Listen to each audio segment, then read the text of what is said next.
In this video, I'll show you how you can fix the Dota error 24. First step is you want to disable Bluetooth if you have it enabled. So check down here and also search for Bluetooth here and make sure you have it disabled. If you don't have it or you already disabled it, then right click on Dota, Properties, type in DX level space 100, just like this. Head to installed files and press browse. Open game bin Windows, or if you're on Mac or something, there will be another folder, but you want to find the dota.exe.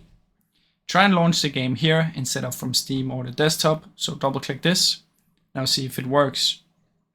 If it still doesn't, right click on it, Properties, Compatibility, then try and activate these two, press apply OK, and then try and launch. And if it still doesn't, try and activate this one, apply OK, and you can also try the Windows 7 one.